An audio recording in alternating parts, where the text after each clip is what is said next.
Hey guys, so look, this is your host Brianna. I wanted to jump on here real quick before we start our new episode.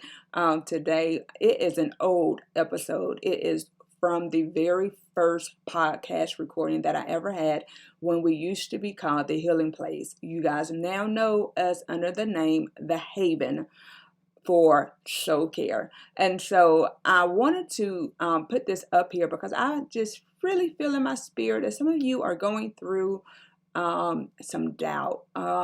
Will it happen for you? Will you ever receive the love that you so desire? Our friend, my friend Mary, has a incredible story that she tells of losing her first love and then finding the love that she currently has now. So I wanted to drop this in here on today. It is a throwback, like I said, from our very first recording of when we used to be called The Healing Place. So if you hear that name, just remember that it is because it is with our first recording.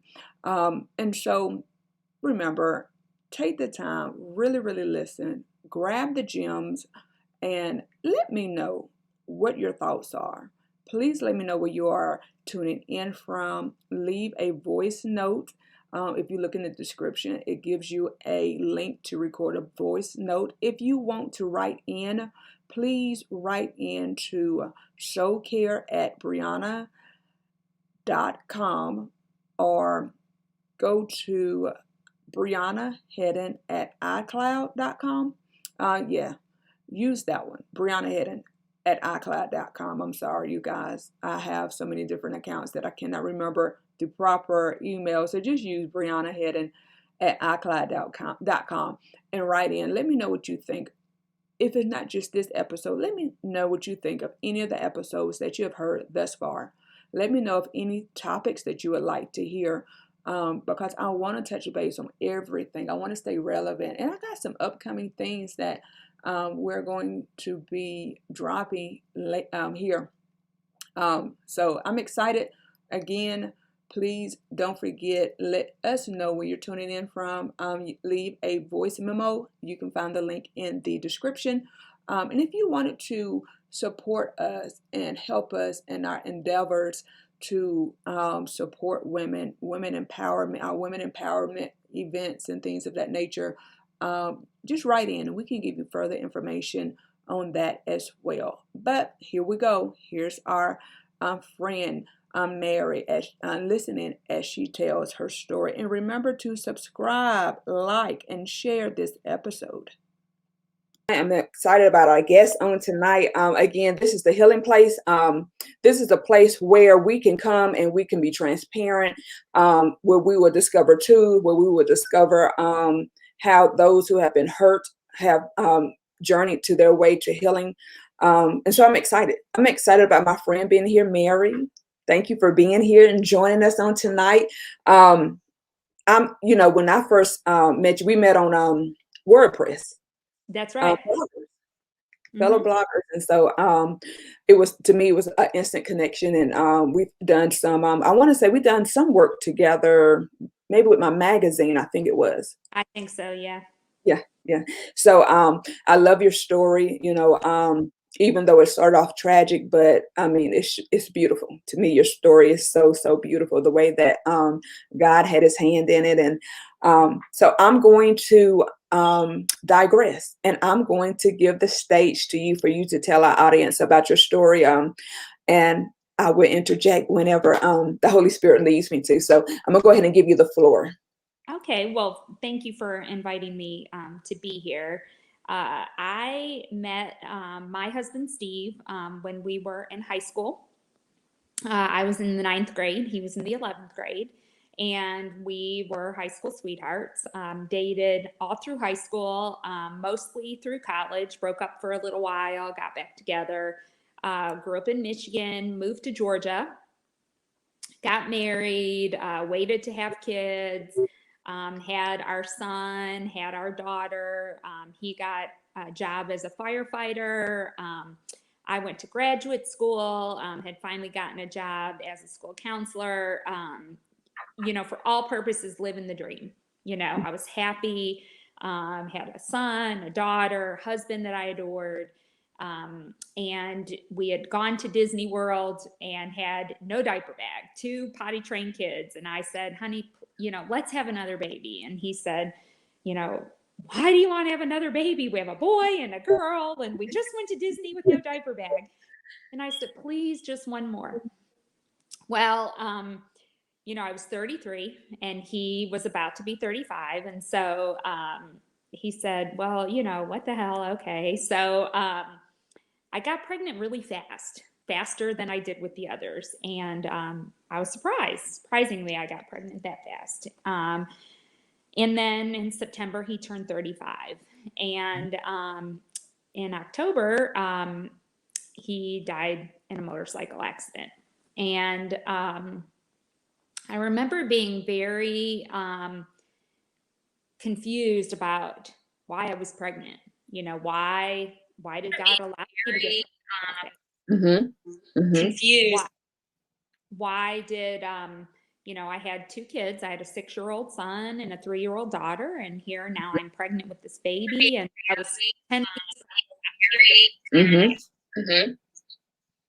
Do you hear that feedback coming? Okay. It is. I'm trying to stop it. I'm sorry. Okay, that's okay. So I wasn't quite sure yet, where God was leading me at all, but here I was pregnant. And the thing about the motorcycle was in June of that year, we had celebrated our 10th anniversary, our 10th wedding anniversary. We had been together 19 years. And he had always wanted a motorcycle. So for our anniversary, I surprised him with that motorcycle. Yeah. So that was a gift from me. It was a surprise. My friend helped me surprise him. So that was in June. Well, in October, he was in a motorcycle accident. And the morning that he died, I found out about the accident because I was driving to work and a friend of mine had left me a message on my phone. And she said, hey, there's an accident, on this road. You might want to go a different way to work because there's a lot of traffic. And by the way, there's a motorcycle involved. So just make sure you know where Steve is. It was like a secondhand thought for her to say that. So I thought, well, that is kind of weird because Steve rode his motorcycle today. So I called the fire station. He should have been at work by then. And he didn't answer his phone, which was not unusual because once he got to work, it wasn't like this was in 2004. So phones were not what they are now. Yes. You got them and you put them away and that was it. You didn't look at it again, The days of old. Yeah. Right. Yeah. So he would have put it in his locker and gone about his day. So I didn't think much about him not answering my call. So I called the station itself. And I was assuming that he was at work. And they said, he's not here yet. Well, that's when I got a clue that something wasn't right because he left hours ago, and so I told them, I said, my friend said that there was an accident and he should be at work. So they said, well, why don't you call 911 and just see what, if you can get some information and we'll see what we can do here. And I said, okay. So I hang up and I call 911 and I give them their name. They're like, no, we don't have any record of, Steve in this accident. And I said, oh, okay.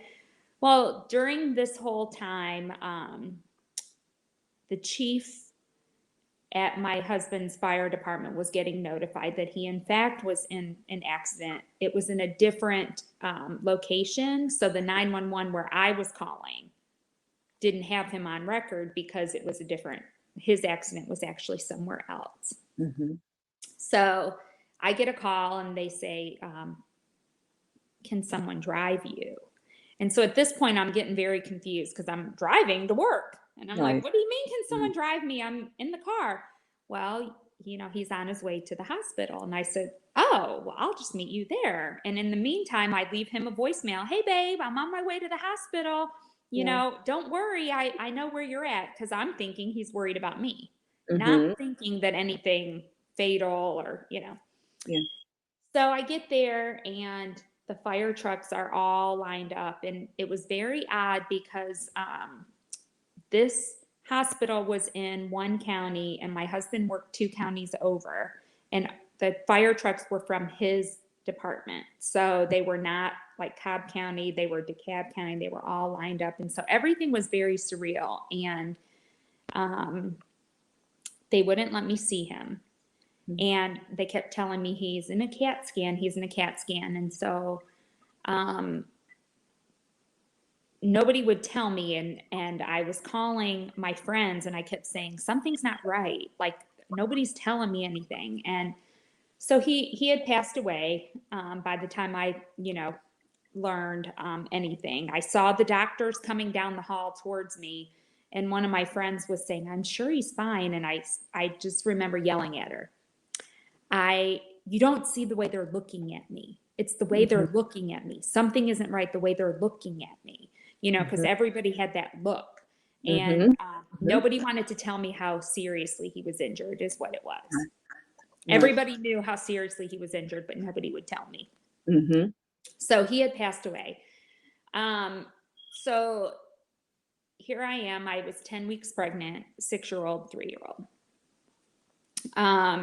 No family here except for a cousin. I live in Georgia. All of our family was in Michigan. So it was a very lonely time. I didn't know any young widows. I was 33. To me, widow meant old grandma. Right. Right. There wasn't the internet. I mean, it wasn't like now where you could go to Facebook and find companionship with others. I mean, you didn't have it. Um, so I made a lot of mistakes along the way.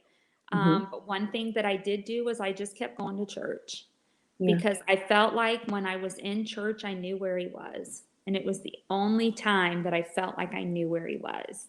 And Mhm. all the rest of the time, I just kept thinking, where is he and when's he going to come home? Right. And so our baby was born and a healthy baby boy.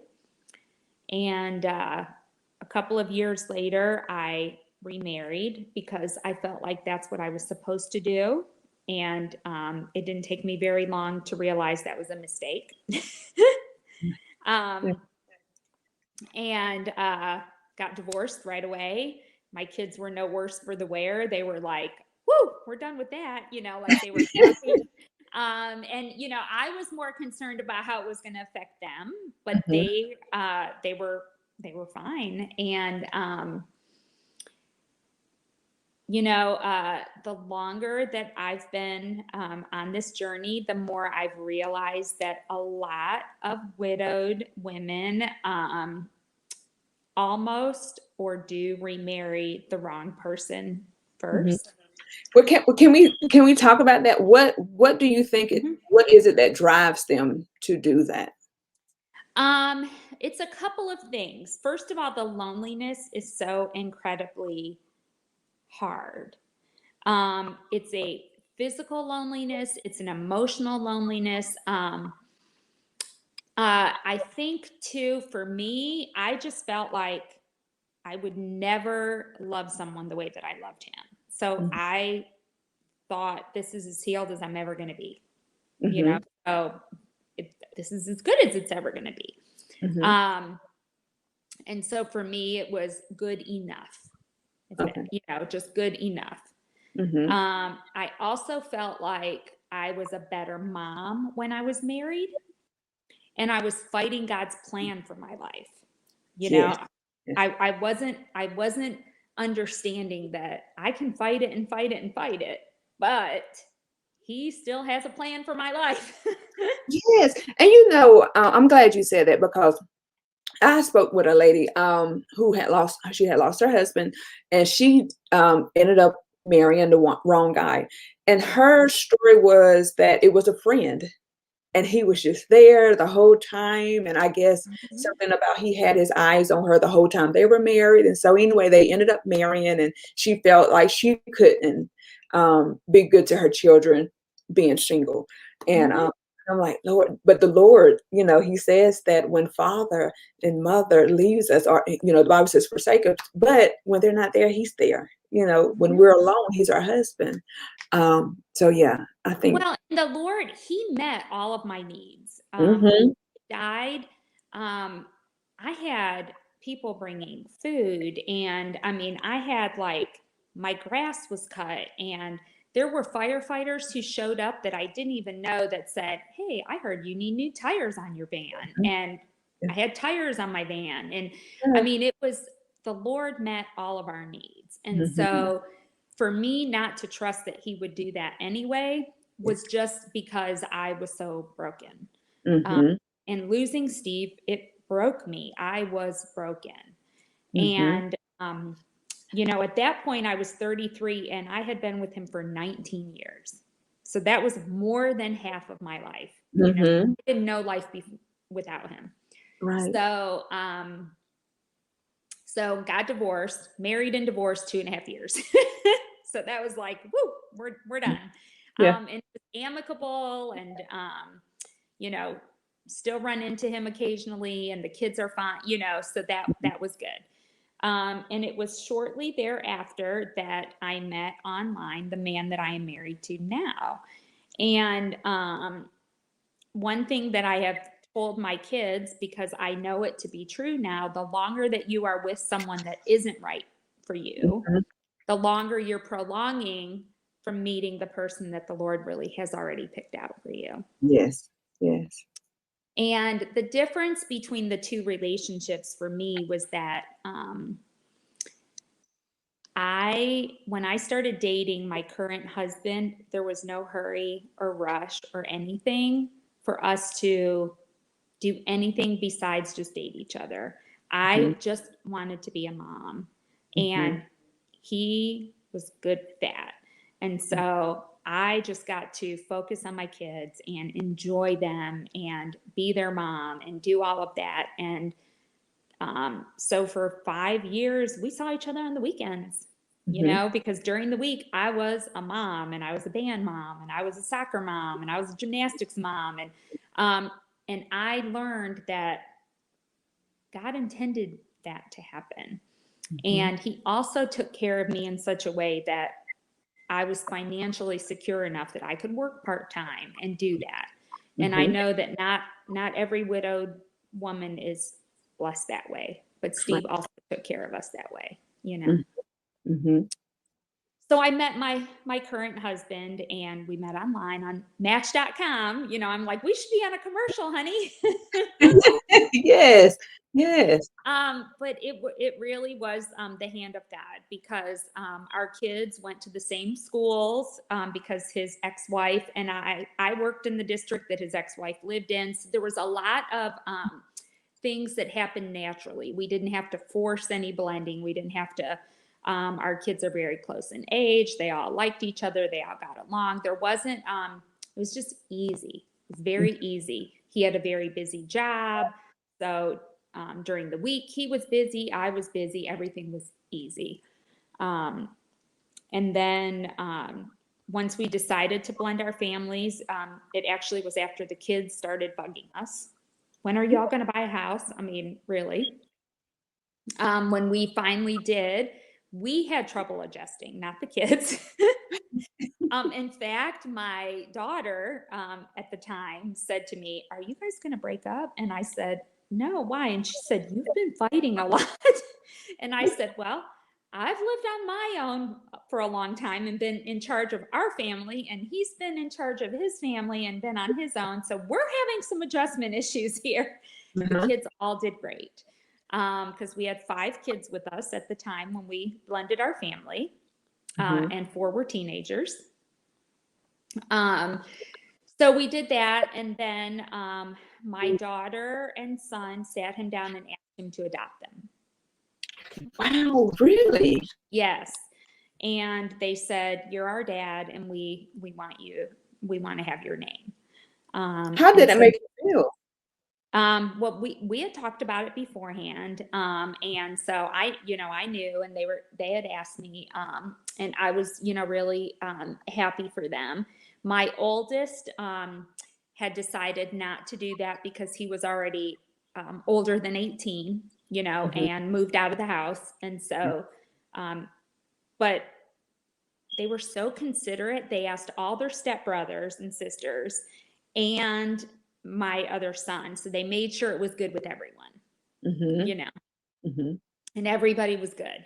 So at that time, they were still calling my husband by his name. And so his only response was, well, you'll have to call me Dad. And so that was cool. So we went through the whole adoption process, and my daughter moved her previous last name to her middle name, so she has both her dad's names. And then my youngest son, his middle name is Steve, and so he has both his dad's names as well. Oh, wow. So well, that's beautiful. Yeah, that's really, really beautiful. Because it's almost, I don't want to say rare, but I've heard stories of couples when it came time to blend their families. Some of the difficulties that they experienced during that. And So I think it's because we waited so long. I mean, I'm thinking, yeah, it was over 5 years before we ever blended. Okay. Yeah. And so, I mean, the kids at that point, I mean, like they spent time together by themselves, like even without us. So, we had, at one point we had 3 together in the same high school. And so I think at that point they've been together for so long. Yeah. And it did. And like you said, by being in the same high school, it just made it really easier. Yeah. I'm sure. I wanted us to go back, if you don't mind. If it's too much, just let me know. I wanted us to go back because I'm not sure if you know that I used to work as a chaplain in the hospital, and so I worked many cases. And I learned firsthand how close firemen are. Oh my gosh, it's a family. It is a family. Yes, and I've worked working those cases. It just gave me a new sense of what family is, because it's not always, your blood relations, but it's those that stand by you. And so at that moment when you came to the hospital and you saw the trucks lined up, did you have something gnawing at you that said this might not be too good?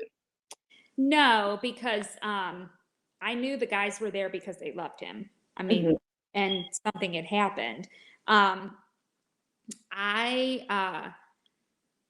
It was all very surreal. At that time, I had a minivan that had a built-in car seat, and I had my 3-year-old with me. And so I called my school where I worked, and I said, I was the school counselor at a high school, and I called my coworker and I said, I need you to come get Caitlin and take her to preschool. I mean, at this point, I'm still not even, I'm just thinking Steve's hurt. People are in motorcycle accidents all the time and they recover. And I said, but you have to get a car seat because I don't have a car seat to give you. And, now it sounds so crazy, but so she's like, okay, well, so the firefighters were holding Caitlin. And so, no, I wasn't even thinking about that because we were all so very close. We were all friends. And like you said, we're family. Well, what didn't occur to me at that time was that there were people from my church that were showing up. And people from my work and firefighters. And like all of a sudden, all these people are coming. And that's when I started saying to my friend, people are looking at me really funny. And there's all these people that are here. And I finally stopped a nurse in the hall and I said, is somebody going to update me on my husband? Because at this point, I mean, nobody had talked to me yet. And she said, I know he still has a heartbeat. And that's the first thing anyone said to me. And I said, and that's when I called his parents. Yeah. And they were in Michigan. I had not called anyone yet. And I called them and I said, I don't know what's happened, but it's really bad and you need to come here. Yeah. And that's all, that's all I knew. I just said, I don't know, but you need to come here. And then by the time I had been told that he died, I called my friend And she said, but I have the car seat. I mean, it was just this whole like, what do you mean he died? I have the car seat. I'm on my way, because it was so surreal. Yeah. And then after the day, I found out that like one of my church friends, that she had called the hospital and said, I know you can't give me information, but I'm wondering if I should come. And they had said, yes, you need to come. So that's how they were getting the information. They wouldn't give out information, but they said, yes, she's going to need your support. So that's how people were finding out to come. And all I knew is I was looking up and all these people were here. Yeah. And that's amazing too, because again, I've worked many cases and I've not seen that ever happen. And so I've seen it where there's little support, or the wife has called. She's been the one to make the calls, but for you to have been in a state where you didn't have much family, but you still had that support. And it's almost as though God said, I'm going to arrange this so she can still have this cushion around her, When I look back, God's hand was Steve and I were, prior to the year before he died, we were married Catholic because he grew up Catholic. But we were the go to church on Easter and Christmas. Right. Church going people, because neither one of us felt connected to the Catholic Church. And so about a year before he died, we started going to church because we had Cameron and Caitlin, and we felt the pull to find a church and feel connected because we wanted our children to have faith. And we found this really small Lutheran church that we really felt connected to. And we started going there. Steve died in October. The previous November, I was baptized, and so were the kids. Wow. In February, we made our wills. The Lord set us up for this. And when I tell you we were involved in church, Steve was studying the Bible for the first time in his life, because Catholics, they don't really study the Bible. Oh, I know. They don't do like Bible studies, and he was going to Bible study. We were volunteering to clean the church. We were like in church, and we were involved in church. We had made our will. So even when he died, all of our documents were all together because we had just made our will. And when we made our will, we got life insurance, and the Lord had set us up. And I had a church family, which really, if it had happened 1 year previous, I would not have. And so that's when I felt God all around me. And God is just so good like that. It's like we cannot beat the love that he has for us, even though we can be in a crisis and we don't understand. But he's so right there. And it's like, I've already went before you and prepared the way. Yes. And then when I was at the hospital and I wanted to see him, when he died, and they were worried, we need to clean him up and this, and I, because I immediately went into denial. You have the wrong person. We're not, because where they were telling me his accident was, I was very confused. That isn't his normal route to go to work. And so I kept saying, like, you have the wrong person, because that's not even the way he goes to work, So I said, I need to see him. I don't believe you. Well, we need to clean him up. I don't want you to clean him up because I don't believe you, But my pastor went in with me. Will you go with me and pray with me? And so the support that I had, I would not have had previously. Wow. And so then it was a different, I had always had faith. I became saved and became a Christian in elementary school. But I wouldn't have had the support of a church family in quite the same way. Yeah. And my pastor. That's very important. Yes. That is very, very important. Because it's nothing worse than, going through a tragic situation and having to go alone by yourself, get through it by yourself without the support, even though sometimes I know there's a array of emotions that can happen, and at times you might say, "I don't want to be bothered," you know, but the Mhm. fact that people are still keep walking in and letting you know, "I'm here. Whenever you're ready, I'm here." Well, and our faith, and all the time, growing like, we don't I kept the kids. We went to Lutheran church for a long time. And as the years have gone by and we've changed and we've grown, we are now at a more contemporary church, and the kids and I have gone different places. My daughter decided to get baptized again when she was in middle school, Mhm. and I didn't know what she wrote, because they had to write, and her middle school pastor was going to baptize her, and she, so as he's reading it, Mhm. I'm standing there, and she, of course, I cried my face off because she wrote, "My dad died when I was little, and my mom took us to church, and that's how we got through it." And I mean, so she's talking about how, and our faith just grew and grew, and that's how we got through losing my dad. And I don't know where I'd be. And so I'm just like crying my face off because it was at that moment I realized that I didn't raise these kids alone. Mm-mm. No. I didn't. I mean, he was with me. He was Yes. he was Yes. and but I mean, I felt alone a lot of times. Mhm. Mhm. Mhm. And I think that's the thing, especially as when you're a single parent and it feels like, you know, I know I've had, feelings of nobody understands.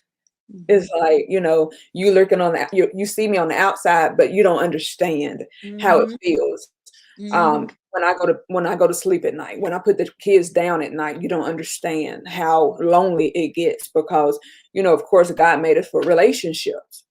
And Mhm. so when we are used, especially after 19 years, I'm used to this relationship.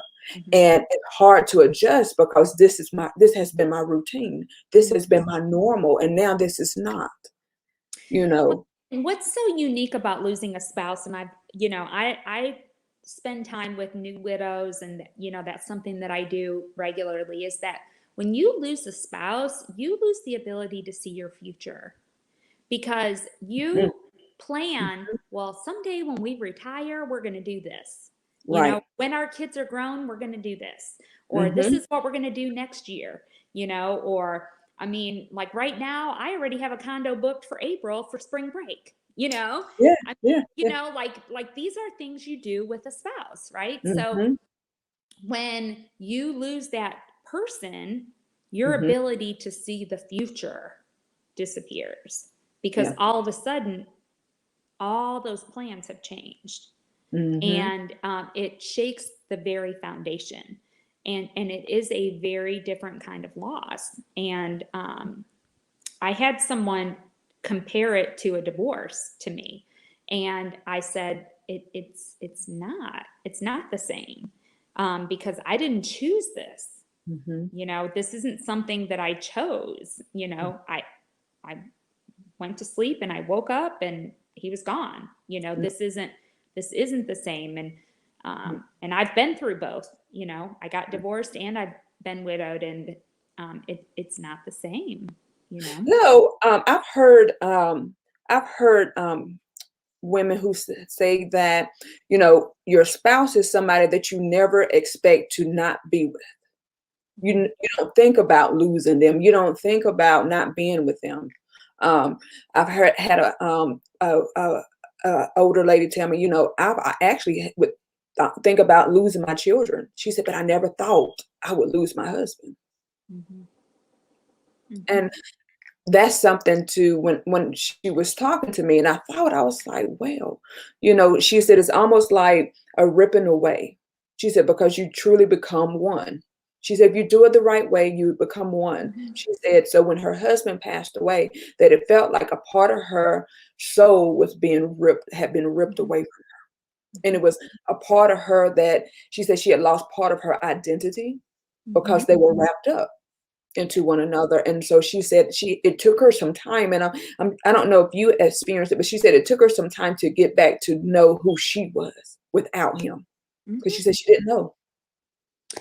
Yeah, and like I'm a completely different person. Like there've been times where and I may have blogged about it.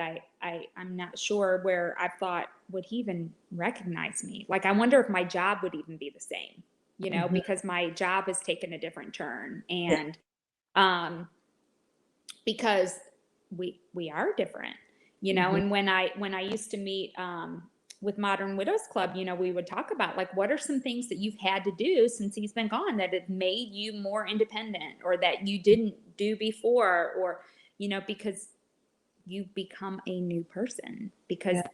that loss is so great, you know that Hmm. and so when I look at we downsized our house, and I came across some old videotapes from Uh-huh. when the kids were little, and I was watching some, and it looks like a whole nother person Oh, when I look at myself, and it's like the before and the after, wow. because I was so I, I don't know if innocent is the right word, but so just in my bliss, and had no idea that Hmm. that he was going to be gone, Yeah. so it's like the before and the after. And Hmm. my husband, now, the other day we were talking about marriage, and he said he feels like it's like you're two sides of the same coin. That's good. He said, because you become that, like, that much, it's like two Mm. sides of the same coin. Yeah. And because I said something to him about marriage, and he said he never felt like that in his first marriage, and he said that now he does, and he gets it. He said, now I get it. He said, Hmm. because it feels like me and you are two sides of the same coin. He said, and I can't imagine ever, like, rolling over and you not being there. um yeah, and so I thought that's a good way to describe that. It is. That's real good. That's real Hmm. good. Um, so I want us to talk about your career change, because I think I remember when you started going into your counseling, because I think we kind of started at the same time, and of Hmm. course, um, we know what happened to mine. But tell us how you changed careers. How did that come about? Well, well, when Steve was here, I went to grad school, and became a school counselor. Hmm. So I was doing school counseling and plodding along, and then Steve passed away, and I decided to work part time. And the school district I worked in had part time school counselors, which was awesome. So that's what I was doing. Hmm. And I've always had a passion for suicide prevention. And so in my district, they had a prevention intervention department, and they had a grant for a suicide prevention program. Hmm. And they called me up, and they were like, we need a coordinator for this program, and we really think you'd be great. So I started doing that and school counseling together. And then it eventually just leaned over to where I was only doing prevention, Hmm. and I ended up doing that for about 10 years. And then the school district that I live in contacted me about 4 years ago and said, we want you to come over here and do prevention intervention and start all these programs that you've done over in the other district. So, and I had been doing part-time, seeing clients as a therapist, and then working in the schools part-time. But when I started here doing it full-time, I just, it's too much. So now I do prevention full-time instead of Hmm. part-time and part-time therapy. Okay. But I use my counseling a lot because I work with the school counselors and Hmm. that sort of thing. Hmm. But I still have such a passion for kids and suicide prevention and all of that. Yeah. Yeah. But that's good. If you had to leave those that are listening, those that are struggling with trying to heal from the loss of a spouse, Hmm. what would you tell them? What can you tell them some of the things that help you to heal and to really open up their heart again to love? because I know that I've heard some women say that, I would never, I feel like I could never do it again. I feel like I would be betraying um, my spouse if I went and married again. Yeah. Well, the first thing is really just one day at a time, and that sounds so corny, except for when you're in the midst of it, you Hmm. know, because it really is a one day at a time. It's like two steps forward and one step back.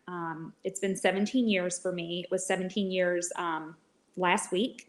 And even after 17 years, there are some days where the grief just still hits me, where I just really, I look at my kids and I think, wow, does he see them? I really hope that he sees them. Um, so give yourself grace, you know, be okay with that's going to happen. Um, as far as opening yourself up to love, I think it's more about opening yourself up to being happy, and it being okay. Hmm. Um, I once told someone that I believe Steve's in heaven. And so he is in the most glorious, most wonderful place that I can't wait to be. So whatever I do with my life here makes no difference to him there. So if Hmm. I am miserable or if I am happy, it makes no difference to him. Hmm. He's waiting for me, but he is not grieving for me Hmm. because he's in heaven. And Right, there is no right, grief in heaven. right, right. So he is waiting for me, but Mhm. me being miserable down here does nothing for Steve. So I can honor him by living a happy life, by being a great mom, by loving again, by Mhm. showing, by giving back to God the gift that he gave me, which is my life. Mhm. Because I rode that motorcycle with Steve plenty of times. And if it was my time to go, we would have been on that bike together.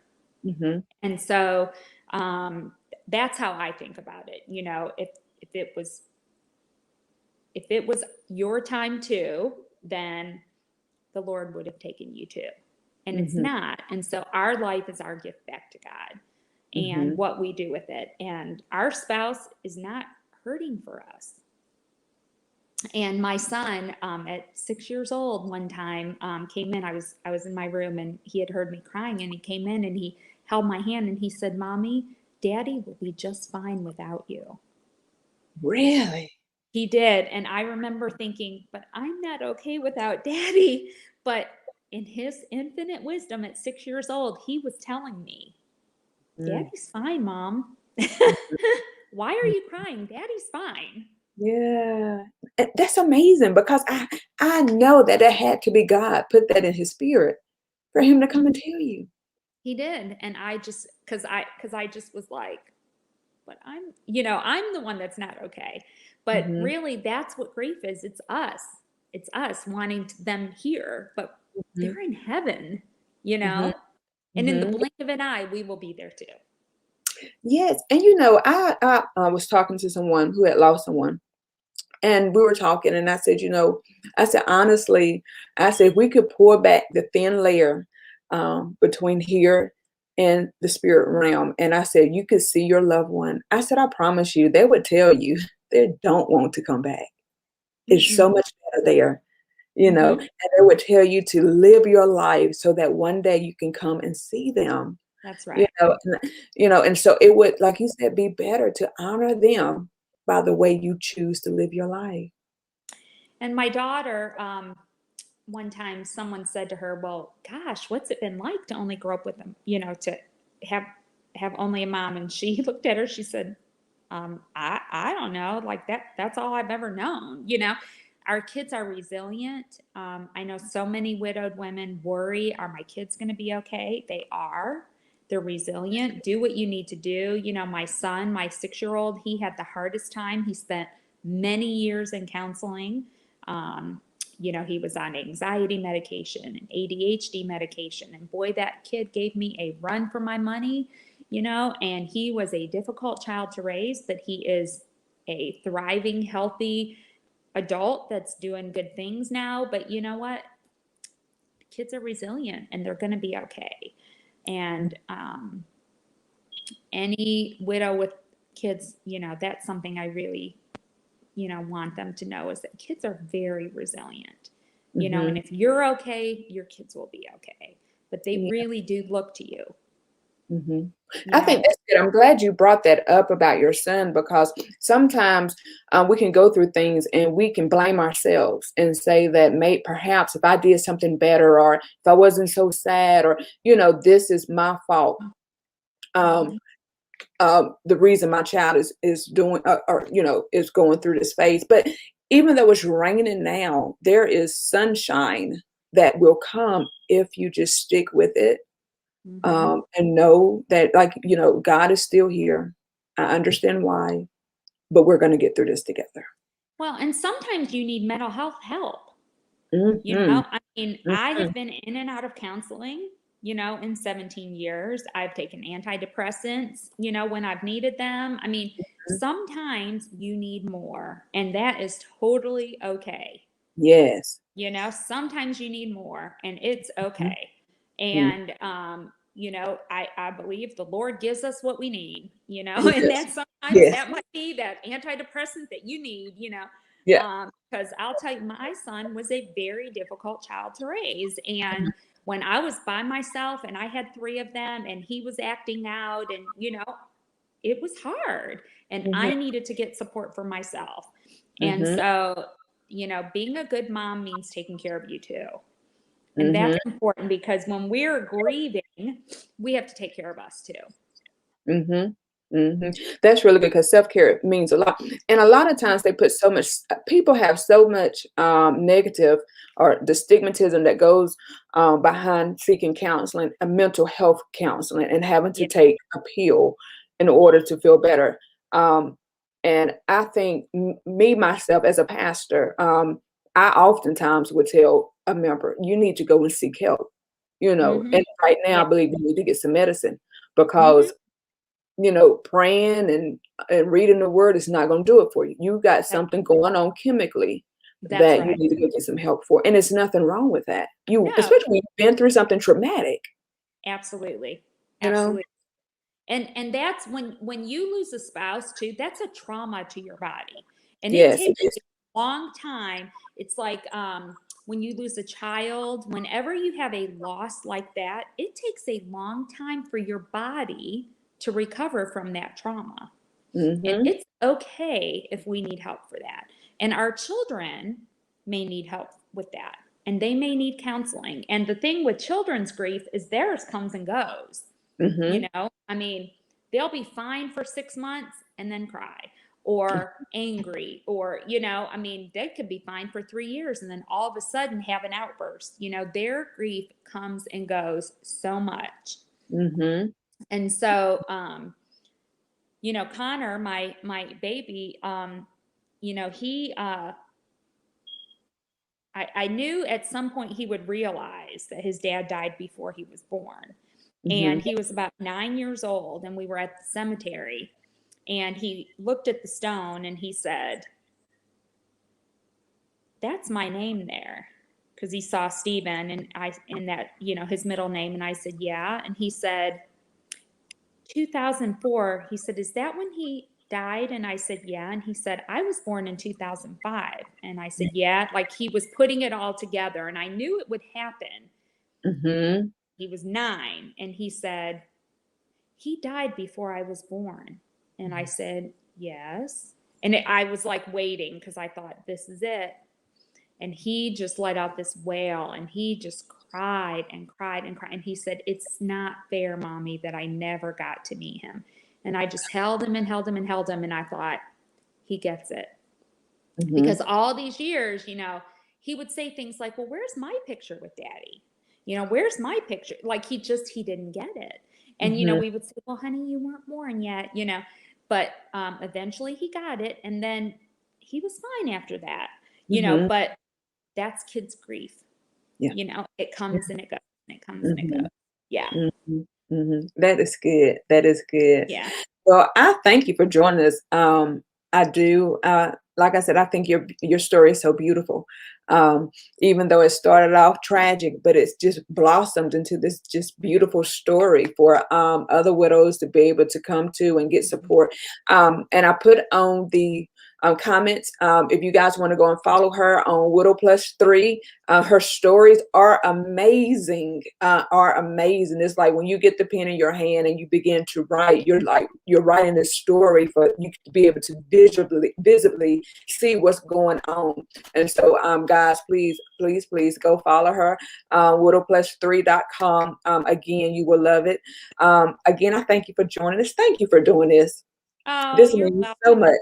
enjoyed it, and um, I hope that you guys all have a great evening. And You too, you too. And we hopefully we'll talk soon. Love you. yeah, love you too. Okay, bye bye. Bye bye.